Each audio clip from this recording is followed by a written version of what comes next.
ये सीधी तस्वीरें आपको दिखा रहे हैं श्रीहरिकोटा से SSLV D2 सैटेलाइट की लॉन्चिंग का प्रोसेस जो है वो शुरू हो चुका है। ये पूरी प्रक्रिया शुरू हो चुकी है। 9:18 का वक्त मुकर्रर किया गया था और बिल्कुल समय पर इस मिशन की शुरुआत। Beautiful launch of SSLV D2 EOS-07 on a bright sunny morning. प्रज्वलन और सफलतापूर्ण उत्थापन SSLV D2 प्रोमोचकियान का अपनी उद्दिष्ट कक्षा की ओर SSLV D2 EOS-7 mission. We have confirmation from the Range Operations Director of the normal performance of Stage 1, which means close to 2,600 kilonewtons thrust. तो देखिए SSLV D2 को लॉन्च कर दिया गया है। ये इस वक्त की बेहद अहम तस्वीर इस वक्त TV9 भारतवर्ष पर आप देख रहे हैं। 9:18 पर यानी तय वक्त पर मिशन इस मिशन को लॉन्च किया गया, इस रॉकेट को लॉन्च किया गया और छोटे सैटेलाइट्स को अंतरिक्ष में छोड़ने के लिए बनाए गए इस सबसे छोटे रॉकेट की लॉन्चिंग हो गई है सतीश धवन अंतरिक्ष केंद्र से। ये सेकंड एडिशन है क्योंकि अगस्त के महीने में जब इस मिशन को अंजाम देने की कोशिश की गई थी तो वेलोसिटी को लेकर थोड़ी दिक्कतें आई थी, थोड़ी परेशानी हुई थी और उसके बाद रॉकेट में कंपन हुआ जिसकी वजह से ये मिशन नाकामयाब रहा और उसके बाद जांचा गया, परखा गया और उन तमाम कमियों को दूर किया गया।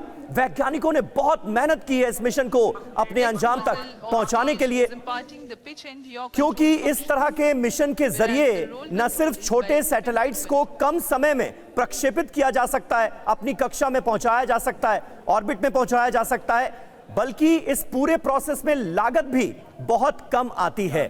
तो इस लिहाज से अगर देखा जाए तो अंतरिक्ष विज्ञान के क्षेत्र में और आत्मनिर्भर भारत के दिशा में ये अपने आप में एक बहुत बड़ा कदम है।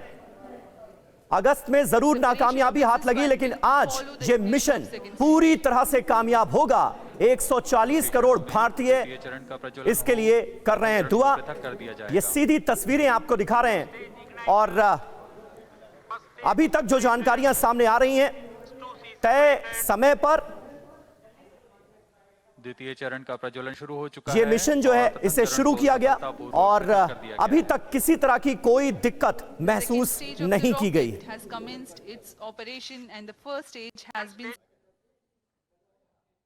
तो करीब 15 मिनट की ये पूरी उड़ान है और 15 मिनट की उड़ान के दौरान ये रॉकेट 3 उपग्रहों को अंतरिक्ष में छोड़ेगा जिसमें इसरो का EOS-07 और खास बात यह है दूसरा सैटेलाइट देखिए कहां का है। दूसरा सैटेलाइट है अमेरिका का। अमेरिका की एक फर्म है एंटेरिस, उसका सैटेलाइट है जेनेस 1 जिसे लॉन्च कराया जाएगा।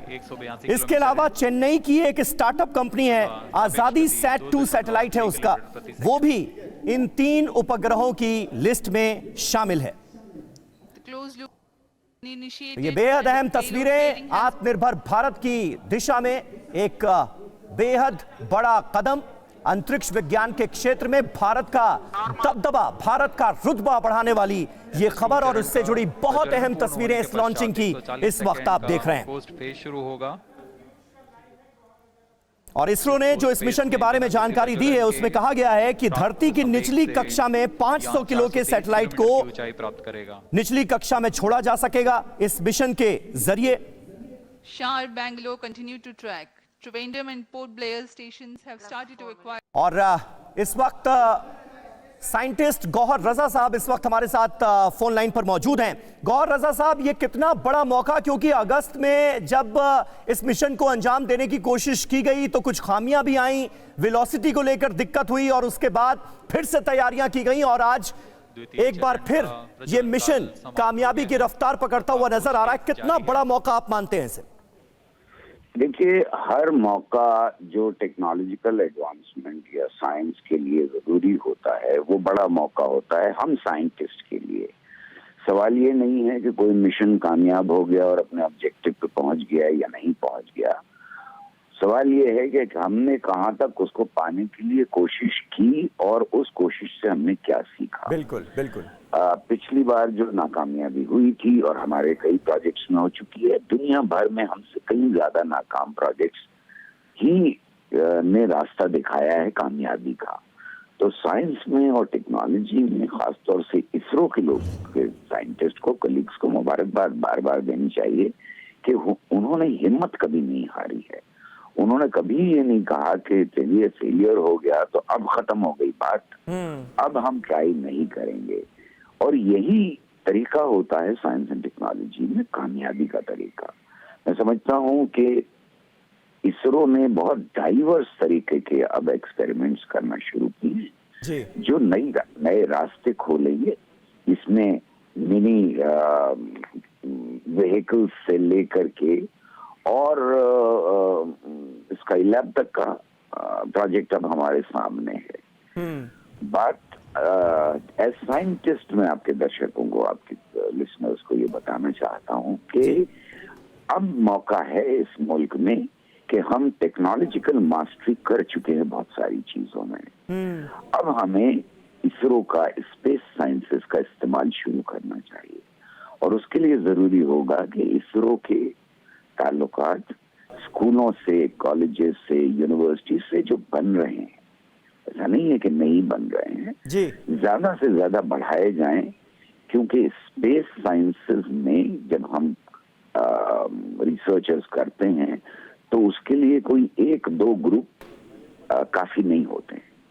उसके लिए बहुत बड़े नंबर के ऊपर साइंटिस्ट के ग्रुप्स की जरूरत होती है। बिल्कुल बिल्कुल। मेरे ख्याल में अब मुल्क को वो नेटवर्क बनाने की जरूरत है। मैं बहुत खुश हूँ कि इसरो ने एक बार फिर ये उम्मीद जगाई है मुल्क के अंदर और ये बड़ा काम है। बिल्कुल, बहुत बहुत शुक्रिया, बहुत बहुत शुक्रिया गौर रजा साहब, जाने माने स्पेस साइंटिस्ट हमारे साथ मौजूद थे। और ये जो पूरा अभियान है, जो पूरा मिशन है, ये आने वाले वक्त के लिए कैसे नए नए रास्ते खोल रहा है, इसके बारे में उन्होंने डिटेल में हमें बताया। बहुत बहुत शुक्रिया।